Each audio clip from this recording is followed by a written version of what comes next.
So morning folks, welcome to the channel. I hope everyone is well and catching a few fish. I've been fishing quite a bit of late, hence the fact I haven't really had the chance to post very much.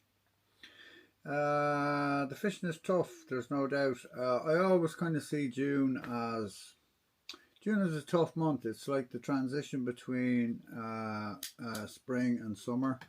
And I don't know what the bass do. Well, I know where some of them go on the ground that I fish. Like a lot of fish are up the river, right? And you can't get to them from the shore. But I think that they'll come back down river on this tide or whatever, and we'll get some good fishing on the smaller tides. Off the shoreline, I think a lot of fish are just offshore, right? And when they are around, they're feeding on stuff that's really small.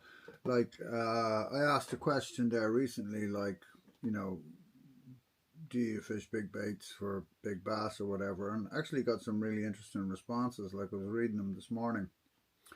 And a lot of what was said was true, right? Like big bass will feed on incredibly small stuff. Like, obviously I'm prepping, well, I'm prepping, right? I'm trying to get organised to go to Canada, right? Because everything has to be single barbless and what have you, and all the rest of it. So I was just having my morning coffee this morning or whatever, and I was watching this amazing footage of enormous striped bass with their tails out of the water burrowing for sand flea. Like a fish that big will feed on something this small, right? So rather than it be like, oh, big bait, big fish, I think a lot of times we can be fishing baits that are too big, right? I noticed Henry there posted during the week that they were fishing whatever, banging at it, and eventually they got on a few fish when they downsized, right? And I mean, you talk to any experienced pike angler, and they'll tell you sometimes you downsize and suddenly you're amongst the fish, right? And I think it's the same is probably true of bass, right? And another old friend messaged me during the week, you know, going mad looking for small little lures because that's all the fish in Wexford Harbour were taking, right? And that's because the bait is small. I mean, I've seen the bait that's on the shoreline, you know, and it's this, right? It's little pin sand eel. And bass are anything but stupid, right? Now,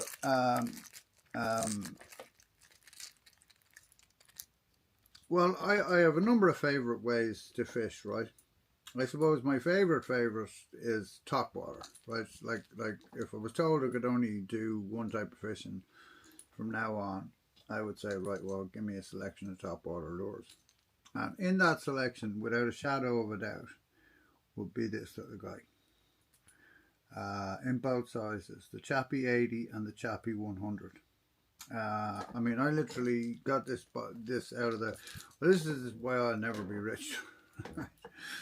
But it's part of the deal. Like I started an online tackle shop that was based on the premise that I would only sell stuff that I knew worked, right? That I'd fish. That means everything I go to sell, I've got to test before I sell it or whatever, right? Which means I now have an absolutely enormous collection of lures, right?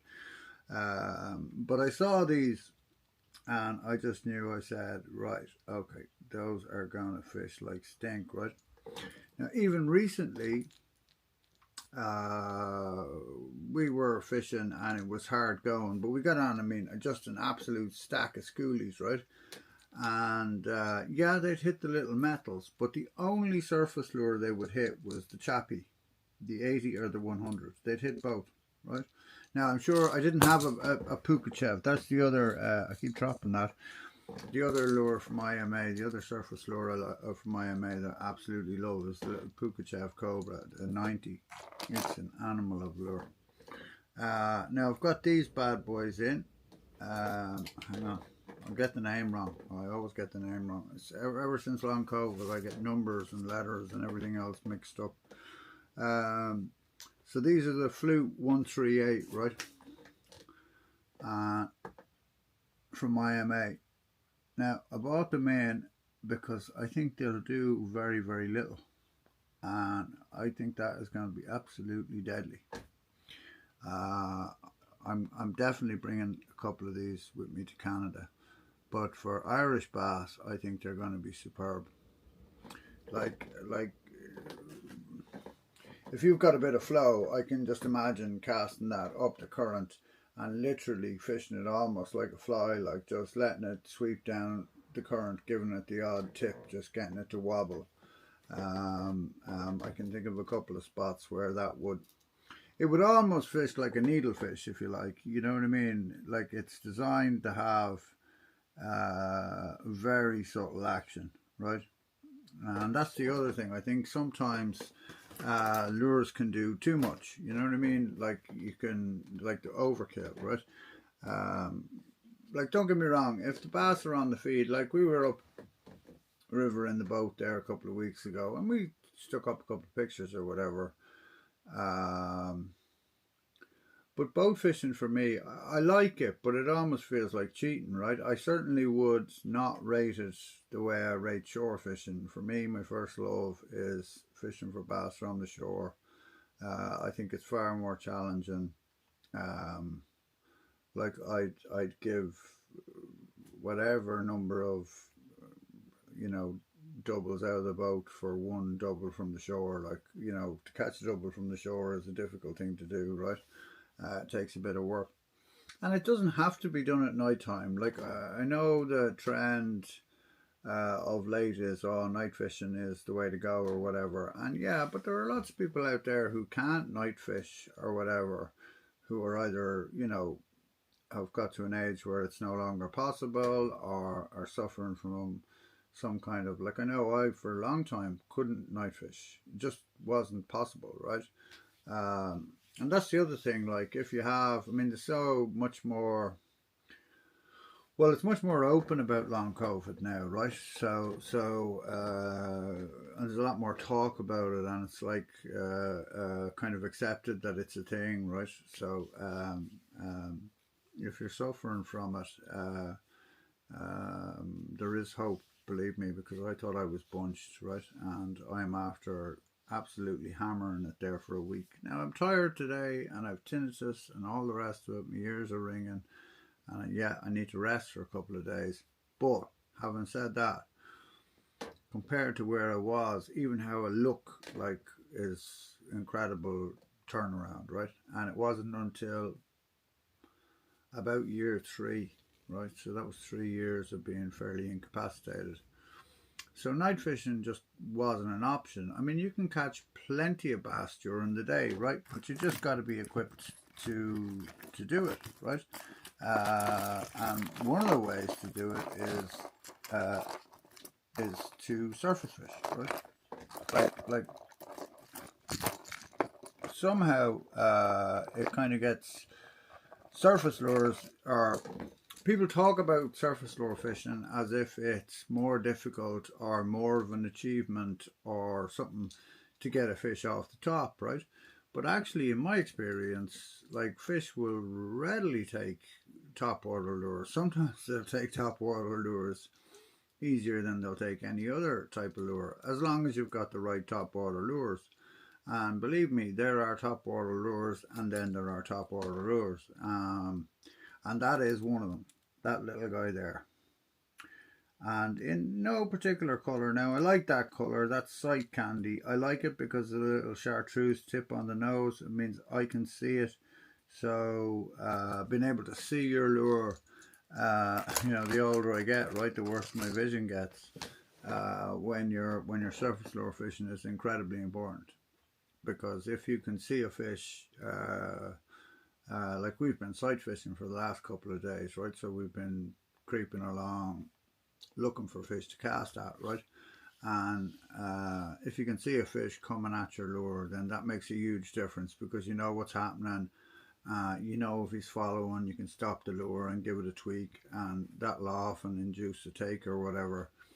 And you can certainly stop it. Like I stop all my surface lures like 5, 6 foot out, right? Always, and give them a final kind of twitch at the shoreline, and often that's where I get hit, right? Because the bass will follow it right the way in until they feel that, okay, I have this thing nailed now, and then they grab it, right? And that's why it's also really important to have your drag set so that a fish can peel a bit of line off it, right? Because if you get hit like 5 foot from the shore by a really good fish, like a proper fish, and there's any kind of shore dump, I mean, the pressure that goes onto your line and rod and all the rest of it is incredible.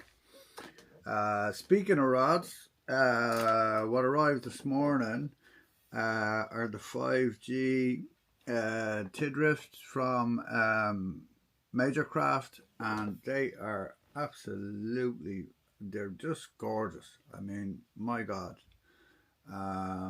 I'm fishing the sea bass custom, right? The lads at Tackle Wave are so good. They had one left, and they sent it out to me. I mean, they're just a fantastic company, full stop. I'm so pleased to be part of the team. Like, it's just Major Craft. I've always loved their rods, right? I've always gotten on with their rods. I think they just make quality gear. It's really well finished. Call me a tart if you like, but I like a rod with a bit of finish on it, and these are extremely well finished. They're not overly light, right, either. You know, there's this kind of trend where everything has to be super light. I was only talking to Charles about this the other day, like, and like, you know, your gear is going to get a bit of, like, no matter how careful you are, right? You know, you're putting it in the back of the car, or whatever, da da da da da. You want it to be able to withstand all that stuff, right? But if I wasn't fishing the Sea Bass Custom, I would definitely be getting myself one of these. This is the it's the 8.6. I don't want to mislead you now. Hang on, give me a second. It is the 8.6 LML, right, which is like 5 to 30 gram or something like that. Yeah, 5 to 30 gram, which is just absolutely ideal, right, for any bass fisherman, whether you're fishing in the estuary or the coast, right? It's got you covered. But I'm really, really impressed with them. I also bought myself a travel rod or whatever for going to Canada. I bought a cross dash. I'm not really bringing anything expensive. I did buy a Tenaru, an injection, a travel injection, just because, yeah, well, just because I wanted to, really, to be honest. But to bring over striper fishing, I think it'd be a lot of fun. It'll be well able for them. Like, if the average size of the fish on one side of the island is like 15 pounds, it'll handle 15 pounders, no bother. So lots of new stuff going on online this week, including Siglon 16 pound, I believe to be one of the best braids on the market. What else is new? Oh yeah, look at these. So this is trying to get the camera to focus on that. It's not really doing a very good job, is it? But it's the Metal Addicts 01.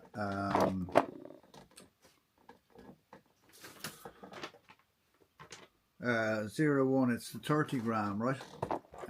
So I got the 20 grammers in, and they're lovely, right? But there are situations where I need that extra bit of weight, whether it's like I fish the river, which has not an amount of tide in it, right? And 20 grams is kind of getting swept away.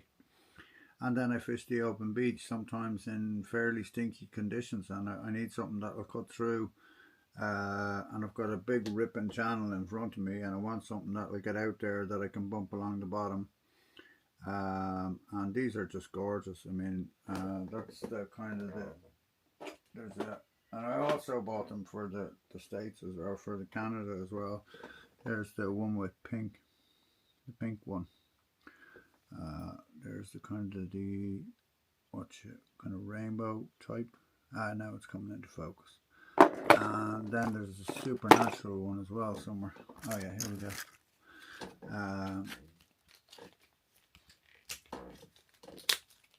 So here's the supernatural one. I mean, just compared to any other metals that are on the market.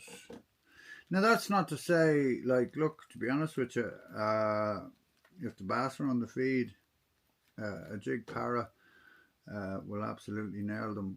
But in fairness to this company, the finish on these is quite exceptional. Like, just trying to get that to come into focus. This camera is so funny. Sometimes it will come into focus, and other times it won't. Right?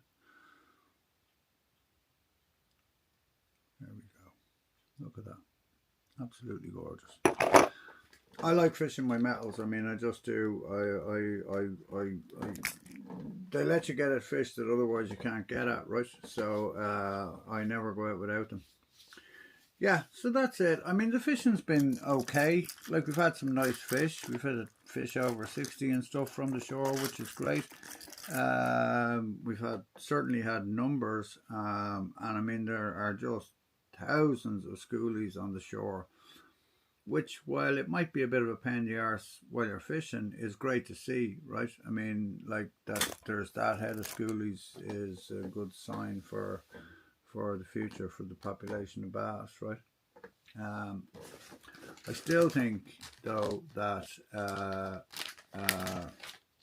we need to protect our fish a bit better.